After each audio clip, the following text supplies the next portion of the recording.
Hello everyone.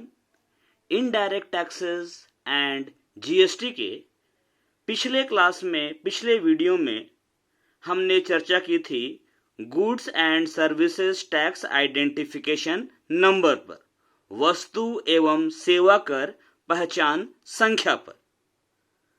आगे बढ़ते हुए आज हम चर्चा करेंगे रजिस्ट्रेशन पर, जिसे हिंदी में पंजीयन या पंजीकरण कहा जाता है। सबसे पहले हम बात करते हैं नीड फॉर रजिस्ट्रेशन पर। रजिस्ट्रेशन की आवश्यकता आखिर क्यों है? In any tax system, registration is the most fundamental requirement for identification of tax payers, ensuring tax compliance in the economy. किसी भी कर प्रणाली में करदाताओं की पहचान के लिए पंजीकरण सबसे मूलभूत आवश्यकता है, जिससे अर्थव्यवस्था में कर अनुपालन सुनिश्चित होता है। Registration of any business entity under the GST law implies obtaining a unique number from the concerned tax authorities for the purpose of collecting tax on behalf of the government and to avail input tax credit for the taxes on his inward supplies। GST कानून के तहत किसी व्यावसायिक इकाई का पंजीकरण करने का मतलब है सरकार की ओर से कर संग्रह करने और अपनी आवक आपूर्तियों पर, मतलब अपने परचेजेस पर कर के यानी कि टैक्स के इनपुट टैक्स क्रेडिट का लाभ लेने के प्रयोजन से संबंधित कर अधिकारियों से एक विशिष्ट संख्या प्राप्त करना है। मतलब जीएसटी का जो लॉ है, उस लॉ के अंडर में कोई भी बिजनेस एंटिटी अगर रजिस्ट्रेशन करवाती है, इसका मतलब है कि वो बिजनेस एंटिटी गवर्नमेंट के बिहाफ पर टैक्स कलेक्ट कर सकती है और उसने जो भी इनवर्ड सप्लाईज की है, मतलब जो भी उसने परचेस किया है गुड्स या सर्विसेज, उस पर जो टैक्स उसने दिया है, उसके इनपुट टैक्स क्रेडिट का बेनिफिट लेने के पर्पस से कंसर्न्ड टैक्स अथॉरिटी से एक यूनिक आइडेंटिफिकेशन नंबर प्राप्त करना है। Without registration a person can neither collect tax from his customers nor claim any input tax credit of tax paid by him. पंजीकरण के बिना कोई व्यक्ति अपने ग्राहकों से कर एकत्र नहीं कर सकता है और न ही भुगतान किए गए कर के इनपुट टैक्स क्रेडिट का दावा कर सकता है। किसी भी टैक्स सिस्टम में रजिस्ट्रेशन का फंडामेंटल रिक्वायरमेंट है कि जो भी टैक्स पेयर हैं उनकी पहचान हो सके और पूरे इकोनॉमी में टैक्स कंप्लायंस फॉलो हो सके। रजिस्ट्रेशन का मतलब है कि जो रजिस्टर्ड एंटिटी है, जो पंजीकृत इकाई है, वो गवर्नमेंट के बिहाफ पर कस्टमर से टैक्स कलेक्ट कर सकती है और उसने जो भी इनवर्ड सप्लाईज की है, मतलब उसने जो भी परचेस किया है in the form of goods और सर्विसेज, उस पर जो टैक्सेस उसने पे किया है, उसके इनपुट टैक्स क्रेडिट का बेनिफिट लेने के लिए, गवर्नमेंट के बिहाफ पर कस्टमर से टैक्स कलेक्ट करने के लिए टैक्स अथॉरिटीज से एक यूनिक आइडेंटिफिकेशन नंबर माना। जब तक रजिस्ट्रेशन नहीं होगा, कोई भी बिजनेस एंटिटी अपने कस्टमर से टैक्स कलेक्ट नहीं कर सकती और ना ही उसने जो परचेस करने के समय पर टैक्स दे दिया है उसके इनपुट टैक्स क्रेडिट का वो दावा ही कर सकता है। इसलिए रजिस्ट्रेशन जरूरी है ताकि बिजनेसेस अपने कस्टमर से tax in the form of GST, GST के रूप में टैक्स वसूल सके, और जो भी उसने परचेस किया है उस परचेस को करने के टाइम पर जीएसटी के रूप में जो टैक्स दे दिया है उसके इनपुट टैक्स क्रेडिट का दावा करने के लिए भी जीएसटी के तहत रजिस्ट्रेशन जरूरी है। आगे बढ़ते हैं और अब हम देखेंगे who is liable to take registration. पंजीकरण लेने के लिए कौन उत्तरदायी है? रजिस्ट्रेशन के लिए लाइबल पर्सन्स और एंटिटीज को हम इजी के लिए 3 कैटेगरी में बांट लेते हैं। पहला है registration based on threshold limit, मतलब आधार सीमा पर आधारित पंजीकरण। दूसरा है कंपल्सरी रजिस्ट्रेशन और नो थ्रेशहोल्ड लिमिट, मतलब अनिवार्य पंजीकरण या आधार सीमा का न होना। और तीसरा है रजिस्ट्रेशन इन अदर केसेस, मतलब अन्य मामलों में पंजीकरण।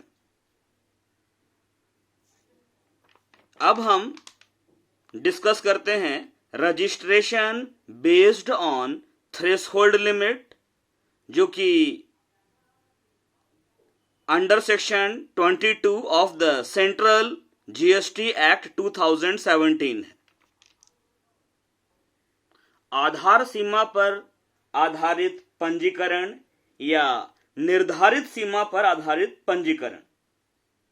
सीजीएसटी अधिनियम 2017 की धारा 22, every supplier shall be liable to be registered under GST Act in the state from where he makes a taxable supply of goods and services as follows. Every supplier shall be liable to be registered under GST Act in the state from where he makes a taxable supply of goods and services as follows. CGST अधिनियम की धारा 22 के तहत प्रत्येक supplier यानी आपूर्तिकर्ता उस राज्य में, उस स्टेट में रजिस्टर्ड होने के लिए लाइबल होगा, उत्तरदायी होगा, जहां से वह वस्तुओं और सेवाओं की कर योग्य आपूर्ति करता है। If his aggregate turnover exclusively from supply of goods in a financial year exceeds rupees 40 lakhs, यदि उसका मतलब आपूर्तिकर्ता का, सप्लायर का एग्रीगेट टर्नओवर संपूर्ण रूप से वस्तुओं की आपूर्ति से एक वित्तीय वर्ष के दौरान 40 लाख रुपए से अधिक है तब, मतलब अगर कोई सप्लायर जो है जो एक्सक्लूसिवली गुड्स में डील करता है, अगर गुड्स के सप्लाई करने से एक फाइनेंशियल ईयर में, एक वित्तीय वर्ष में उसका कुल टर्नओवर, कुल बिक्री, एग्रीगेट टर्नओवर जो है वो अगर 40 लाख रुपए से ज्यादा हो जाता है तो ऐसे सप्लायर को रजिस्ट्रेशन करवाना अनिवार्य है। दूसरा जो है, if his aggregate turnover from supply of services in a financial year exceeds rupees 20 lakhs, यदि आपूर्तिकर्ता का कुल कारोबार एग्रीगेट टर्नओवर सेवाओं की आपूर्ति से, सर्विसेज की सप्लाई से एक वित्तीय वर्ष के दौरान 20 लाख रुपए से अधिक है तब, मतलब अगर कोई सप्लायर ऐसा है जो कि सर्विसेज की सप्लाई करता है तो एक फाइनेंशियल ईयर में अगर सर्विसेज को सप्लाई करने से उसका एग्रीगेट टर्नओवर, कुल टर्नओवर एक फाइनेंशियल ईयर में 20 लाख रुपए से ज्यादा हो जाता है तो। और तीसरा है, if his aggregate turnover from supply of goods and services in a financial year exceeds ₹20 lakh.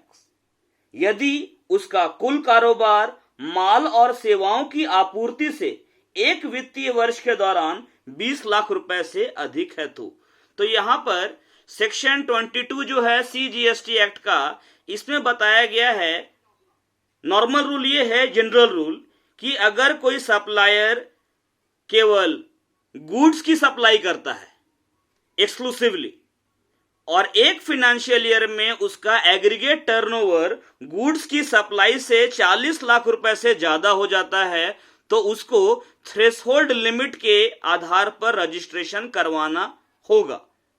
दूसरा, कि अगर कोई सप्लायर ऐसा है जो कि सर्विसेज की सप्लाई करता है और सर्विसेज के सप्लाई करने से उसका एग्रीगेट टर्नओवर एक फाइनेंशियल ईयर में 20 लाख रुपए से ज्यादा हो जाता है तो उसको जीएसटी में रजिस्ट्रेशन करवाना होगा on the basis of threshold limit. Limit क्या है? 20 लाख का। और तीसरा, अगर कोई सप्लायर ऐसा है जो कि गुड्स एंड सर्विसेज दोनों की सप्लाई करता है तो ऐसे सप्लायर का एग्रीगेट टर्नओवर अगर एक फाइनेंशियल ईयर में 20 लाख रुपए से ज्यादा हो जाता है तो ऐसे सप्लायर को भी जीएसटी में रजिस्ट्रेशन करवाना होगा। तो ये हमने देखा registration based on threshold limit. अब इसमें भी एक नोट करने वाली बात है।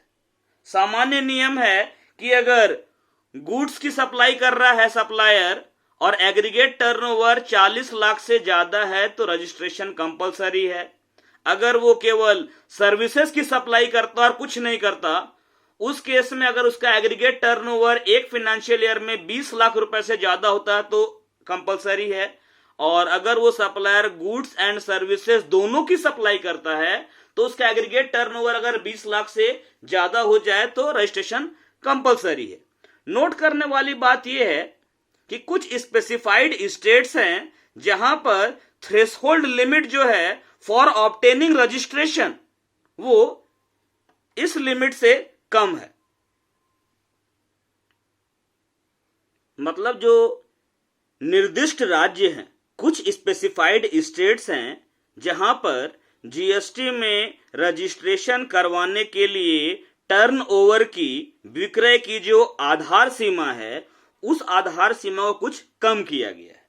इसमें पहला जो है वो है फॉर जम्मू एंड कश्मीर, अरुणाचल प्रदेश, आसाम, हिमाचल प्रदेश, मेघालय, सिक्किम और उत्तराखंड। यहां पर थ्रेशोल्ड लिमिट है 20 लाख रुपए। For Jammu and Kashmir, Arunachal Pradesh, Assam, Himachal Pradesh, Meghalaya, Sikkim and Uttarakhand threshold limit जो है वो 20 लाख रुपए का है। दूसरा जो नोट है for Manipur, Mizoram, Nagaland and Tripura, the limit is ₹10 lakh only. Manipur, Mizoram, Nagaland और त्रिपुरा के लिए ये थ्रेशोल्ड लिमिट जो है वो 10 लाख रुपए का है। ये जो हमने देखा registration based on threshold limit, इसको हम एक फिगर या चार्ट के माध्यम से और अच्छे से समझ सकते हैं। रजिस्ट्रेशन थ्रेशोल्ड लिमिट दो पार्ट में बांट लेते हैं। एक हम ले लेते हैं स्पेसिफाइड स्टेट्स,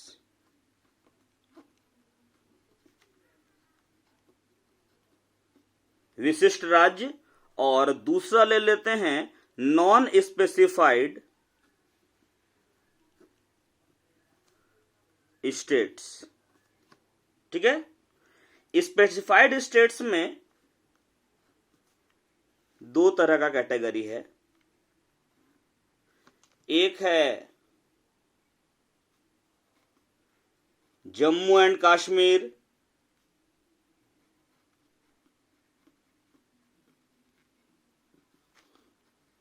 अरुणाचल प्रदेश, असम, मेघालय,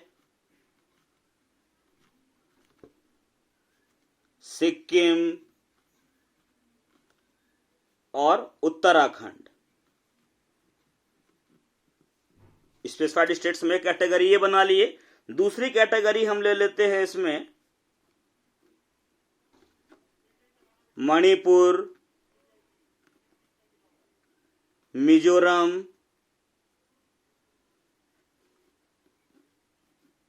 नागालैंड और त्रिपुरा। स्पेसिफाइड स्टेट्स में ये जो कैटेगरी है, इस कैटेगरी के लिए थ्रेशोल्ड लिमिट जो है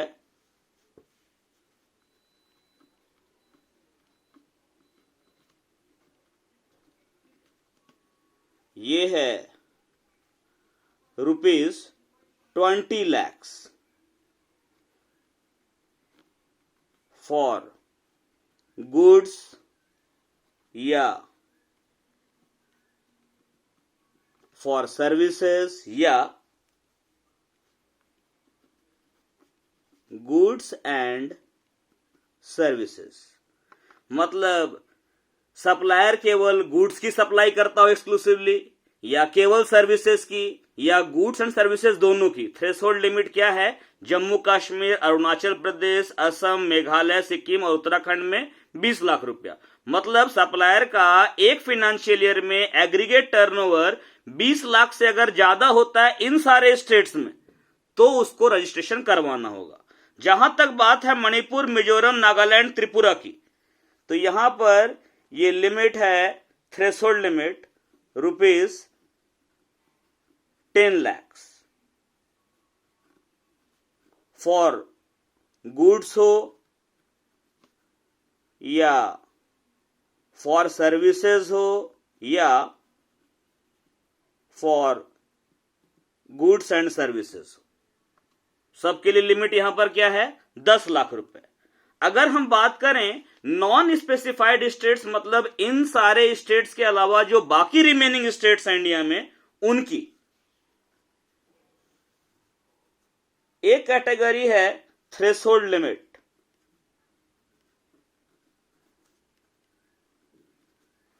ये है थ्रेशोल्ड लिमिट ₹40 lakhs, 40 लाख रुपया। किसके लिए?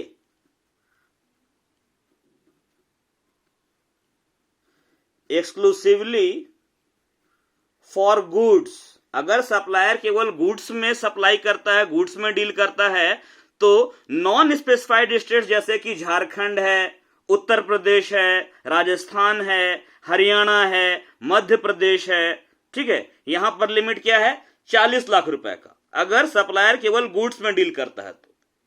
ठीक है, अब दूसरा कैटेगरी लेते हैं थ्रेशोल्ड लिमिट का।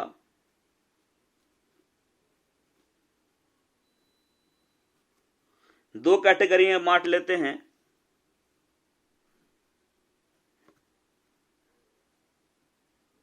सर्विसेज हो या गुड्स एंड सर्विसेज हो, दोनों ही कैटेगरी में आपका थ्रेशोल्ड लिमिट कितने का है? 20 lakhs का। तो ये क्लियर हो गया, registration on the basis of threshold limit.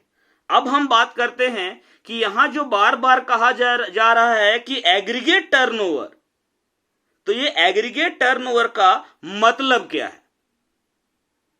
Aggregate turnover, इस एग्रीगेट टर्नओवर में 4 चीजें शामिल हैं।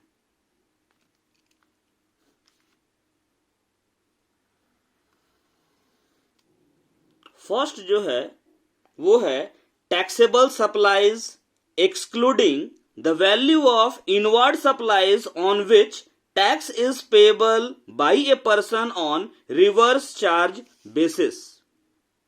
एग्रीगेट टर्नओवर में आने वाला पहला आइटम टैक्सेबल सप्लाईज, यानी कि जितना भी टैक्सेबल सप्लाईज है, कर योग्य आपूर्ति है, सबका सब एग्रीगेट टर्नओवर में आएगा। लेकिन इसमें एक चीज को छोड़ देना है, वो सारे इनवर्ड सप्लाईज का वैल्यू जिस पर किसी पर्सन को रिवर्स चार्ज बेसिस पर टैक्स पे करना है। दूसरा, इसमें प्लस कर देते हैं, जो सेकंड वन आ रहा है वो है आपका एग्जेम्प्ट सप्लाईज। एग्जेम्प्ट सप्लाईज का मतलब छूट प्राप्त आपूर्तियां। तो एग्रीगेट टर्नओवर में आने वाली दो चीजें, पहला टैक्सेबल सप्लाईज, दूसरा एग्जेम्प्ट सप्लाईज। मतलब दोनों सप्लाईज को लेना है, चाहे वो टैक्सेबल हो चाहे वो नॉट टैक्सेबल हो। थर्ड जो है एक्सपोर्ट ऑफ गुड्स और सर्विसेज और बोथ, वस्तुओं या सेवाओं या दोनों का निर्यात। चौथा है inter state supplies of persons having the same pan, मतलब परमानेंट अकाउंट नंबर। एक ही स्थायी खाता संख्या वाले व्यक्तियों की अंतर राज्य आपूर्ति। एग्रीगेट टर्नओवर, कुल टर्नओवर में ये चार चीजें शामिल है। पहला है टैक्सेबल सप्लाईज, मतलब कर योग्य आपूर्तियां, लेकिन इसमें ऐसे इनवर्ड सप्लाई का वैल्यू को छोड़ देना है जिस पर रिवर्स चार्ज के आधार पर टैक्स की लायबिलिटी बनती है। दूसरा इसमें लेना है एग्जेम्प्ट सप्लाईज, मतलब कर मुक्त या छूट प्राप्त आपूर्तियां। तीसरा आपको लेना है एक्सपोर्ट ऑफ गुड्स और सर्विसेज और बोथ, वस्तुओं या सेवाओं या दोनों का निर्यात। और चौथा लेना है आपको inter state supplies of persons having the same pan, एक ही स्थायी खाता संख्या वाले व्यक्तियों की अंतर राज्य आपूर्ति। लेकिन इन चारों को लेने के बाद आपको कुछ छोड़ना भी है। क्या छोड़ना है? जीएसटी विधान के तहत लगने वाले जो भी कर हैं, मतलब सीजीएसटी या एसजीएसटी या यूटीजीएसटी या आईजीएसटी को छोड़कर इन चारों को लेना है। लेकिन जीएसटी लॉ के अंडर में जो भी टैक्स चार्ज हो रहा है उसको छोड़ देना है। ये जो आएगा ये आपका एग्रीगेट टर्नओवर होगा। तो एग्रीगेट टर्नओवर के आधार पर रजिस्ट्रेशन का लिमिट एक बार फिर से देख लेते हैं। अगर हम बात करें स्पेसिफाइड स्टेट्स की, जिसमें जम्मू कश्मीर, अरुणाचल प्रदेश, असम, मेघालय, सिक्किम और उत्तराखंड आते हैं, यहां पर थ्रेशोल्ड लिमिट 20 लाख रुपीस का है, चाहे सप्लाई केवल गुड्स का होता हो या सप्लाई केवल सर्विसेज का होता हो या सप्लाई गुड्स एंड सर्विसेज दोनों का होता हो। स्पेसिफाइड स्टेट्स की दूसरी कैटेगरी है मणिपुर, मिजोरम, नागालैंड, त्रिपुरा। यहां पर रजिस्ट्रेशन के लिए थ्रेशोल्ड लिमिट डिसाइड किया गया है 10 लाख, चाहे सप्लाईज केवल गुड्स का हो या केवल सर्विसेज का हो या दोनों का हो। Non specified states, normal states के केस में थ्रेशोल्ड लिमिट जो है वो 40 लाख रुपए का है। कब? जब केवल गुड्स की सप्लाई की जा रही है तब। अगर सप्लाई केवल सर्विसेज की है तो लिमिट आपका 20 लाख का है। अगर सप्लाई गुड्स एंड सर्विसेज दोनों की है तो भी लिमिट आपका 20 लाख का है। और ये जो एग्रीगेट टर्नओवर है इसका मीनिंग हमने देखा, इन चारों को लेना है लेकिन इसको छोड़ देना है। आगे बढ़ते हैं। तो आज हमने देखा कि रजिस्ट्रेशन की आवश्यकता क्यों है, रजिस्ट्रेशन लेने के लिए कौन कौन से लोग उत्तरदायी हैं। उसमें भी हमने देखा registration based on threshold limit. अगला जो दो है कंपल्सरी रजिस्ट्रेशन या रजिस्ट्रेशन विदाउट थ्रेशोल्ड लिमिट और रजिस्ट्रेशन इन अदर केसेस, इसको अगले क्लास में देखेंगे हम। Thank you for watching this. आप लोग अपना अटेंडेंस गूगल फॉर्म से बनाइएगा। Thank you once again.